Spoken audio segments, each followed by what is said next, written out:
뒷모습 뵈가지고 어느 분들인지 모르겠네. 난 서권사님을 한참 찾았는데 계시구나. 예, 감사해요. 우리가 지난주, 이번 주 우리 찬양대, 시온 찬양대에 그 찬양을 이렇게 함께 들으면서 은혜를 받았는데 얼마나 감사한지 몰라요. 교회 몇 시에 오셔서 늘 연습하시나? 10시 10분? 예. 그러면 집에서 어떤 분은 1시간 전에 출발하시고, 굉장히 서둘러 오셔서, 아마 다른 때 같으면은 예배 마치고도 연습을 하시고, 또 일찍 1시간 전에 오셔서 연습하시고, 네, 코로나 사태가 우리를 그동안 주일 예배에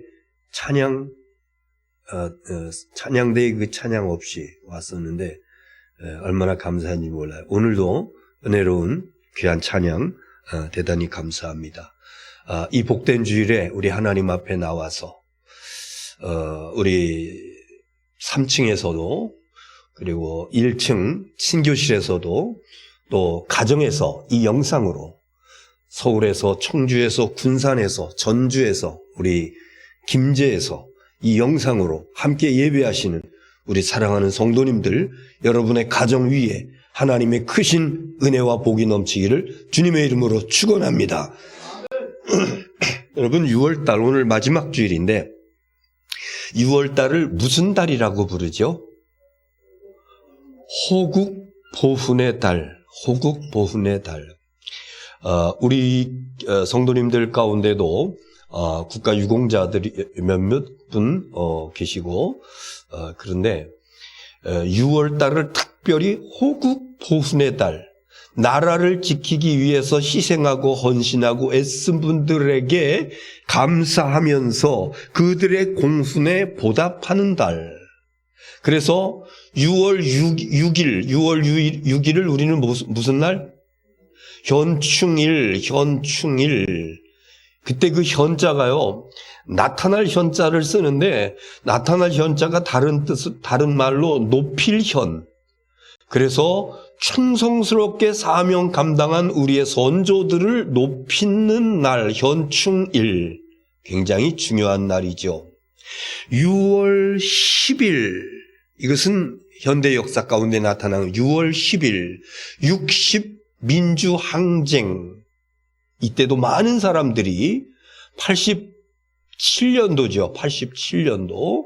많은 사람들이 피를 흘리면서 지금도 6월 10일 되면은 이 민주항쟁, 이것을 이제 기념하는 식을 하고 있습니다.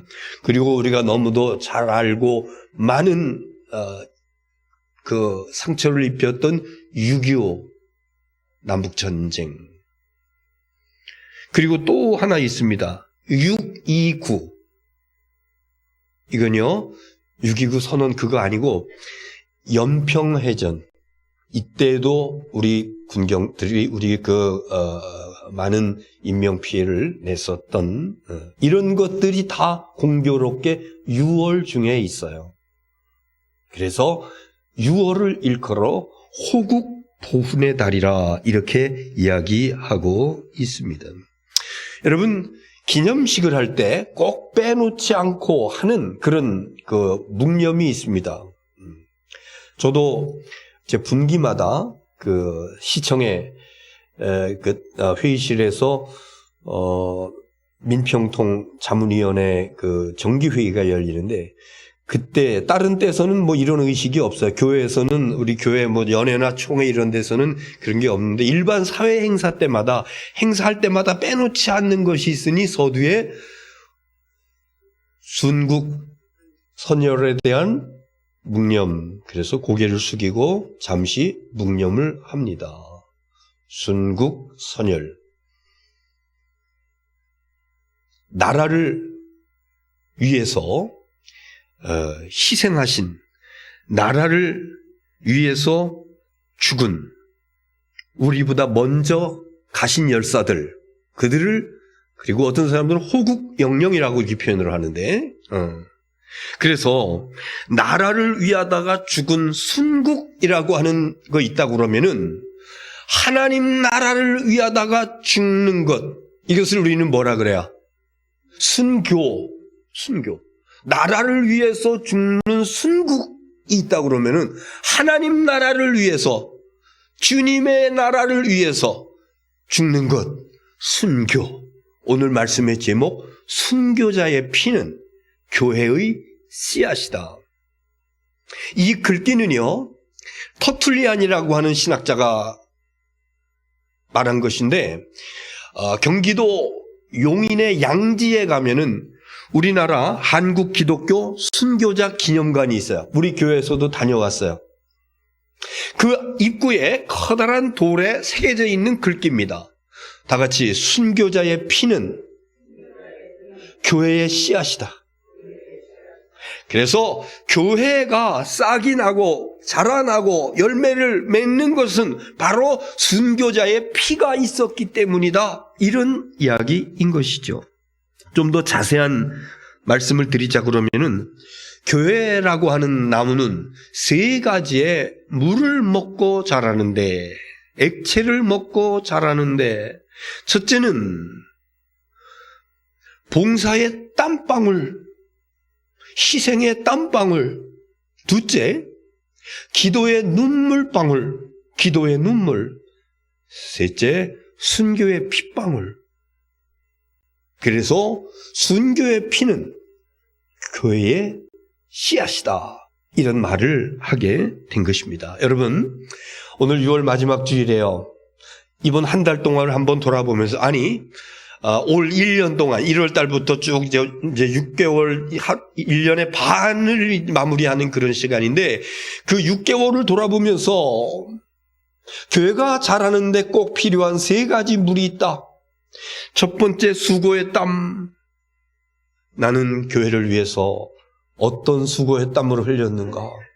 내가 수고의 땀을 흘려야 될 순간에 나는 뒤로 빠져나가 있지는 않았나? 주님의 몸된 교회를 위해서 내가 수고의 땀방울을 흘린 것이 얼마나 될까? 또 나는 기도의 눈물방울이 얼마나 있을까? 물론 눈물 없이도 기도할 수 있습니다만은, 눈물의 기도라고 하는 것은 더 간절하고 절박한 그런 기도입니다. 어머니의 눈물의 기도, 자녀들에게 놀라운 은혜와 축복이 임하는 줄로 믿습니다. 지금은 순교의 시대가 아니기 때문에 우리가 순교의 피를 흘리지는 않아요. 그러나 오늘 말씀을 우리가 함께 나누면서 현대적 의미의 순교 무엇인가? 여러분, 그래서 할 수 있으면은 하나님께서 우리에게 순교의 기회를 주실 때에 순교의 피까지도 흘릴 수 있는 놀라운 은혜와 축복이 저와 여러분에게 있어지기를 주님의 이름으로 축원합니다. 자, 순교란 무엇일까? 따라 죽을 순입니다. 따라 죽을 순. 가르칠 순교. 가르침을 따라서 죽는다? 누구의 가르침을 따라서? 예수 그리스도, 그분은 하나님의 아들이셨습니다. 예수 그리스도, 그분은 죄가 없으신 분입니다. 예수 그리스도, 그분은 의로운 분이십니다. 그런데 저와 여러분을 구원하기 위해서, 우리 인간의 죄를 사해 주시기 위해서 십자가 위에 달려서 피 흘리시고 피를 다 쏟으시고 그리고 돌아가셨습니다. 예수님께서 우리 앞에 보여주셨던 이 희생, 예수님께서 우리에게 보여주셨던 이 십자가의 고난과 죽음, 그거 없어도 되시는 분인데, 그거 안 하셔도 될 만한 분이신데, 나를 위해서, 여러분을 위해서 그 놀라운 십자가의 죽으심을 죽으셨다 그러면, 그리고 그 예수님께서 하신 말씀이 있어요. 마태복음 5장 10절에 보면은, 의를 위하여 핍박을 받는 자는 복이 있나니 천국이 그들의 것입니다. 의를 위하여 핍박을 받는 자, 옳은 것을 위하여 핍박을 받는 자, 여기 옳은 것은요 하나님 나라, 여기 옳은 것은요 죄인이 구원받는 것, 여기 옳은 것은요 지옥 갈 사람이 천국 가는 것, 전체적으로 복음이라고 얘기할 수가 있는데, 이것을 위해서 핍박받는 자는 복이 있나니 하나님 나라가 저들의 것임이라, 이렇게 말씀하고 있는 것입니다. 이 예수님의 가르침을 따라서 하나님 나라 복음을 위해 목숨을 바치는 것, 이것을 순교라고 이렇게 얘기하는데, 여러분에게도 이 은혜와 축복이 있어지기를 주의 이름으로 축원합니다. 한국 기독교 순교의 역사를 보면은 거의 크게 셋으로 나눠요. 첫 번째는요, 우리 한반도에 기독교가 처음 들어왔을 때에, 그 초창기 때의 순교입니다. 굉장히 많은 순교는요, 대개 보면은 복음이 처음 들어가는 그 초창기 때 순교가 많이 일어나요. 우리나라에도 그랬습니다. 조선 시대입니다. 정조 때에는요, 그 실학자들이 많이 일어났는데, 그 실학자들 중심으로 서양의 학문 이런 것들을 받아들였고, 자연히 중국으로부터 서학 중에서 기독교의 교리 이런 것들이 들어오게 됩니다. 정조 때는 그것을 굉장히 그냥 좋게 받아들여요. 그런데 정조가 죽어요. 그의 아들 때에서부터 핍박이 옵니다. 그래서 예수 믿는 사람들, 이들을 잡아다가 옥에 가두고 이들을 갖다가 교화시키기 위해서 굉장히 많은 어떤 것들을 동원하기도 하고, 끝까지 부인하지 아니하고 배신하지 아니하고 순교를 당합니다. 대표적인 사람이 제가 여러 번 말씀드렸죠. 정약용 선생의 그의 형 되는 정약종. 서대문 밖에서 교수형을 당합니다. 그때 우리가 잘 아는 권철신, 이승훈, 뭐 이런 사람, 이런 분들. 나중에 황사영 백서 사건 있죠. 이것으로 인해서 그 신유 사해라고 그래가지고 한 400여 명의 사람, 기독교인들이 끌려가서 수모를 당하고 많은 이들이 죽음을 당하는 이제 그런 역사가 나타나게 됩니다. 거의 정약용 선생의 가문은 거의 다 이렇게 흩어져 버리는 그런 그것으로 인해 가지고 신유 박해로 인해 박해 마찬가지죠. 그거로 인해 가지고 정약용 선생은 강진으로 유배를 가죠. 그의 형 정약전은 흑산도로 유배를 가죠. 그러나 거기서 그 실학 사상을 가지고 있었던 그들은 열심히 공부하고 책을 쓰고, 그래서 자산오보라든가 목민심서 이런 유명한 책들이 그 형제들에 의해서 만들어지는데, 그의 형 정약전은요 58세에 거기서 죽어요. 동생이 풀려날지도 모른다고 하는 이야기를 듣고 조금 가까운 흑산도 중에서 조금 더 가까운 그런 섬으로 나와서 혹시 만날 수 있지 않을까. 그런데 끝까지 그 형제들이 보지 못하고 먼저 죽습니다. 정약용 선생 18년 동안이나 유배하다가 나중에 이제 풀려나게 되지요.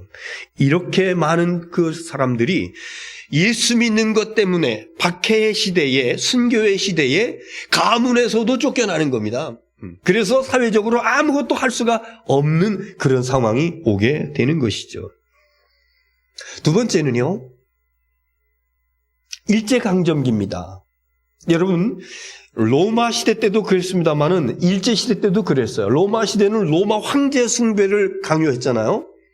일제 시대 때는 일본 왕을 숭배. 그래서 일본 왕의 조상들의 신을 갖다가 이렇게 사당을 지어놓고 그 앞에 다 모여 차려, 이 신사에 대하여 경례. 그러면은 90도 경례를 하면서 참배하는 겁니다. 이걸 갖다 우리는 뭐라 그래? 신사참배. 성경적으로는 우상숭배와도 같은 것인데 이것을 강요하는 것입니다. 황국 신민의 충성심을 보여주시오. 신사에 절하지 않는 사람은 황국 신민이 아니오. 그러면서 핍박을 하고 끝까지 거기에 저항하면서 신사 참배하지 않습니다. 우리가 잘 아는 주기철 목사님, 또 저쪽 여수 누구죠?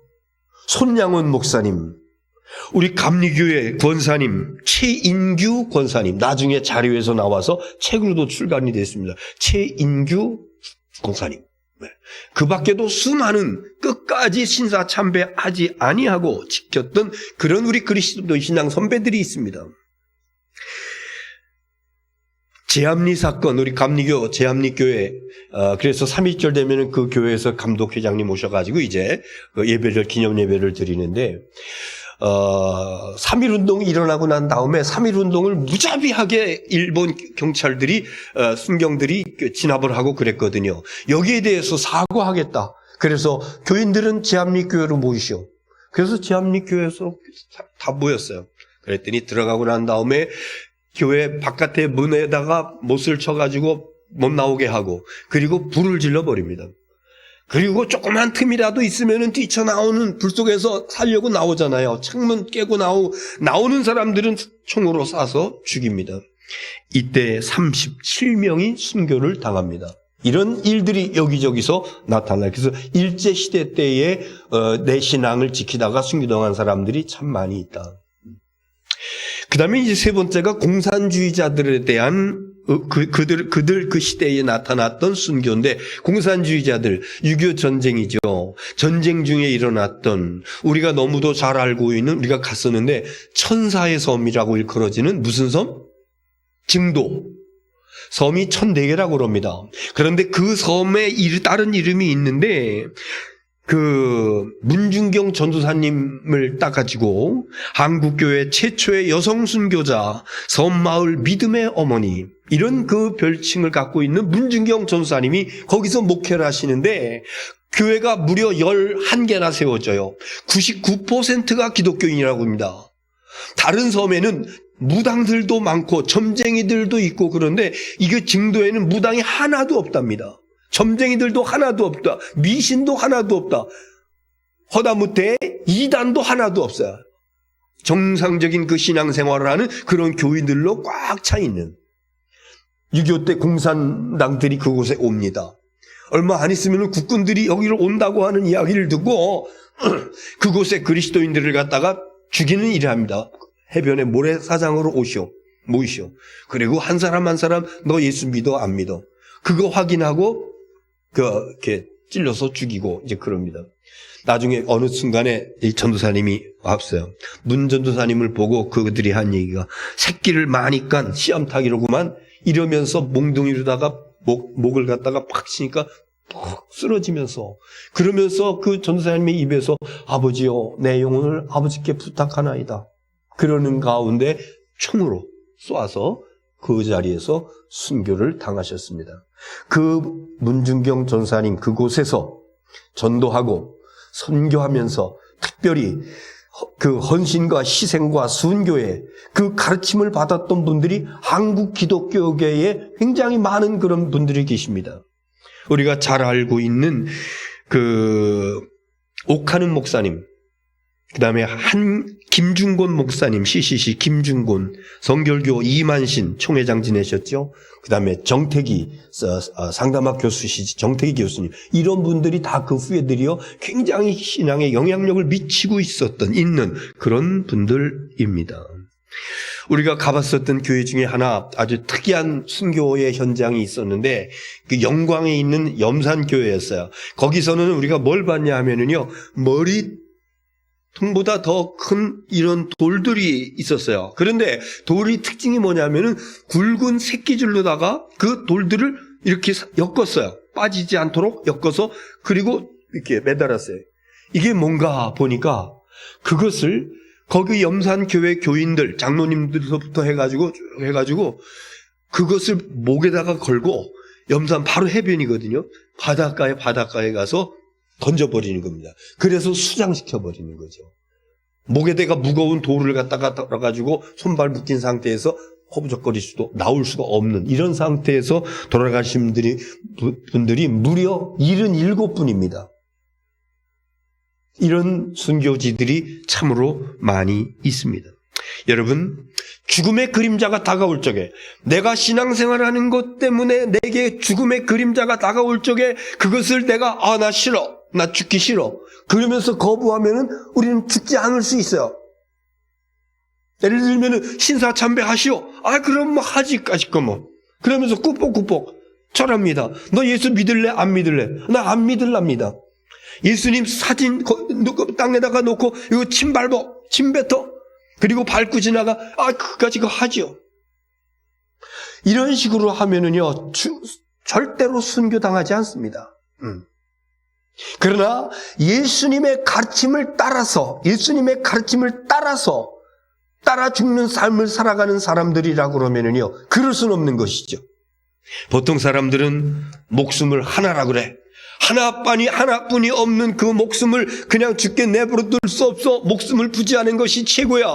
그러나 로마 시대에도 그렇고 일제 시대에도 그렇고 다른 사람들은 웬만큼 교화하면은 다 바뀌는데, 그런데 기독교인들은 바뀌지가 않아. 왜 그런가 보니까는 이 그리스도인들 가운데에는 죽어도 죽지 않는 그런 신앙심이 있는데, 이게 바로 부활신앙이더라고 하는 거예요. 예수님과 마찬가지로 죽었다가 다시 살아나고 영생복락을 누린다고 하는, 그래서 어떤 죽음이 있다 할지라도 두려워하지 아니하고 나아가는 그 신앙을 가지고 있었던 사람이다. 이 믿음이 있는 부활신앙을 가지고 있는 사람은 순교할 수 있는 것입니다. 오늘 본문의 말씀들을 한번 좀 보겠습니다. 히브리서 11장 13절. 자, 시작. 이 사람들은 다 믿음을 따라 죽었으며 약속을 받지 못하였으되 그것들을 멀리서 보고 환영하며 또 땅에서는 외국인과 나그네임을 증언하였으니. 이 세상에 살면서 나는 외국인이야. 그러면은 나의 본국이 있어야 내가 외국인이 되잖아요. 나의 본국은 어디입니까? 이게 천국이야. 나는 나그네야. 지금 여행 중이야. 나그네야. 이 세상 사는 게 나그네래요. 제 카톡 닉네임이 나그네입니다. 저는 지난번 그 성지순례 일에 하면서 그 순교자들의 그 카타콤이라든가 이런 거 이렇게 보면서, 그러면서 그 나그네 의식에 대한 굉장한 그 감명을 받았어요. 그래서 나는 나그네다. 이 땅에서 끝까지 영원히 살 것이 아니라 이건 그냥 지나가는 거야. 13절 그 얘기입니다. 히브리서의 믿음의 사람들은 외국인과 같이, 나그네와 같이 이 세상에서 천년만년 살 것처럼 생각하지 아니했다. 그 다음 절 보세요. 14절. 시작. 그들이 이같이 말하는 것은 자기들이 본향 찾는 자임을 나타냄이라. 우리는 본향을 찾는 자야. 본고향, 내 본향, 하나님 나라. 우리는 그것을 찾아가는 자들이지 여기 목매어 사는 사람 아니다. 16절. 시작. 그들이 이제는 더 나은 본향을 사모하니 곧 하늘에 있는 것이라. 이러므로 하나님이 그들의 하나님이라 일컬음을 받으심을 부끄러워하지 아니하시고 그들을 위하여 한 성을 예비하셨느니라. 하늘에 하나님께서 예비하신 한 성, 새 예루살렘, 하나님 나라, 영원한 그 영생의 나라, 그곳을 바라보면서 살아갔다. 그 다음에 26절. 시작. 그리스도를 위하여 받는 수모를 애굽의 모든 보화보다 더 큰 재물로 여겼으니 이는 상 주심을 바라봄이니라. 어떻게 순교할 수 있는 거 하니? 하나님은 상 주시는 하나님이시다. 여러분, 그리스도인들 하나님께 받을 상 가운데서 가장 큰 상이 무슨 상일 것 같아? 이게 순교상입니다. 하나님 나라를 위해서 목숨을 잃어버린, 이게 가장 큰 상이에요. 이 상 주시는 주님 하나님을 바라보는 자, 순교할 수 있습니다. 그 다음에 35절. 시작. 여자들은 자기의 죽은 자들을 부활로 받아들이기도 하며 또 어떤 이들은 더 좋은 부활을 얻고자 하여 심한 고문을 받되 구차히 풀려나기를 원하지 아니하였으며. 우리 가운데서 죽은 자가 있어. 부활할 것을 믿었다고요. 그리고 심한 고문을 받되, 믿는 것 때문에 심한 고문을 받되 구차하게 풀려나기를 바라면서, 그러면서 회유 당하지 아니했다. 초대교회 그리스도의 이런 신앙인들, 특히 여성들 가운데서 이런 분들이 많았다. 이렇게 말씀하고 있어요. 36절 시작. 또 어떤 이들은 조롱과 채찍뿐 아니라 결박과 옥에 갇힌 시련도 받았으며 이런 고난 받았어요. 그 다음에 37절 시작.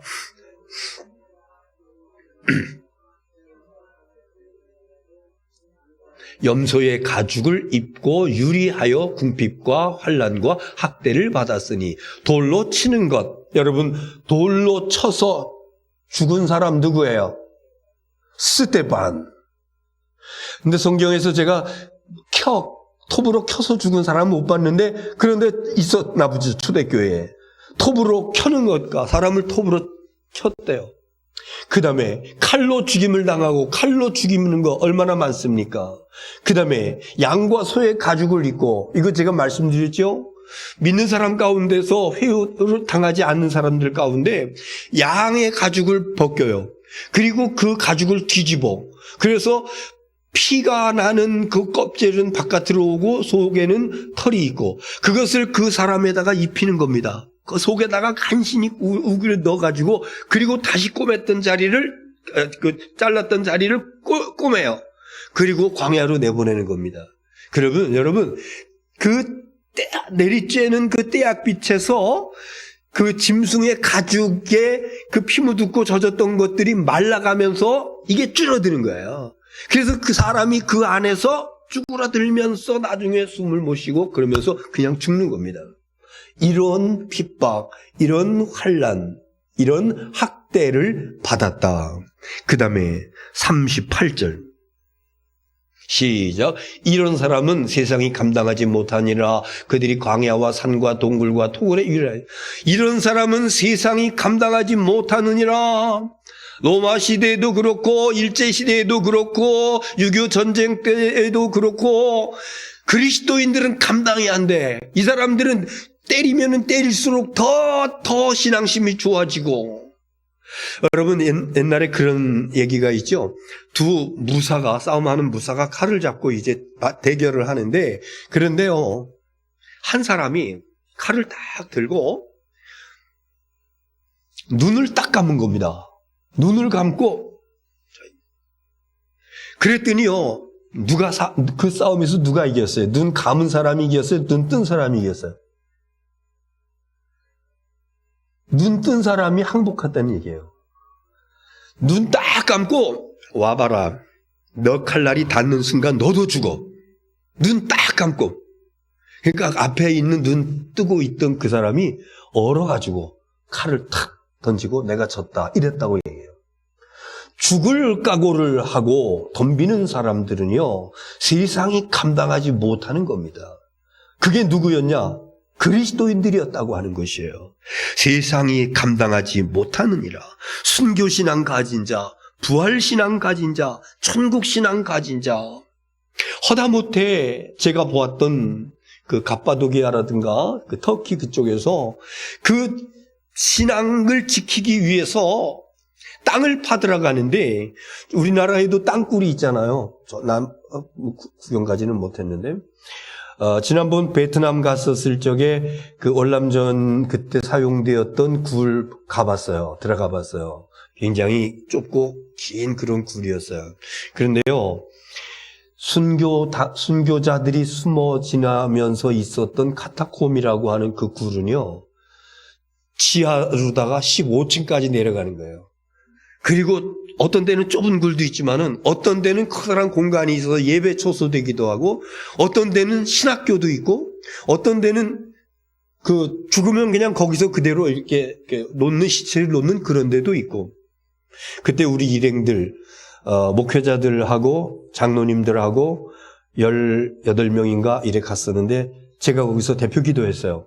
순교자들이 이 땅 속에서 여기서 태어나가지고 여기서 수백 년 동안 그냥 그대로 있다가 나중에 잡혀서 순교당하고 하는 그 뜨거운 그곳에서 얼마나 눈물 나는 그런 기도를 드리는지 모릅니다. 이런 사람들을 세상이 감당하지 못한다고요. 그러나 조금 신앙생활하기 귀찮다고, 누가 내 식구가 나한테 뭐라고 그런다고, 남편이 좀 박해한다고, 그래, 그럼 내가 간두지.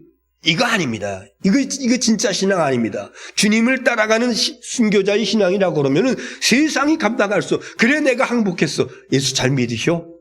너나 신앙생활 잘해? 이러면서 결국은 두 손 들게 되는 것이죠. 복음성가를 좀 부르려고 그랬는데 시간이 많이 가서 그냥 지나가겠습니다. 복음성가 중에 이제 내가 살아도 주 위에 살고 이제 내가 죽어도 주 위에 죽네. 이제 내가 떠나도 저 천국 가고 이제 내가 있어도 주 위에 있네. 아주 유명한 그런 찬양곡인데 이 세상에 있어도 영광이지만은 죽어도 천국 가도 영광이다 하는 그런 그 찬양입니다. 자, 이제 마무리는요. 지금은 순교 시대가 아니자고 말씀드렸잖아요. 지금은 우리가 예수 믿는 것 때문에 죽습니까? 안 죽어요. 누가 죽이지 않아요. 우리 그리스도인들이 거의 3분의 1인데 그런 핍박 없습니다. 그러면은 우리가 어떻게 순교 신앙을 간직해야 될까? 순교자의 자세, 현대 그리스도인의 순교자의 자세. 마태복음 16장 24절 한 절입니다. 자, 시작. 이에 예수께서 제자들에게 이르시되 누구든지 나를 따라오려거든 자기를 부인하고 자기 십자가를 지고 나를 것이니라. 이겁니다. 이게 현대 그리스도인의 순교자의 자세입니다.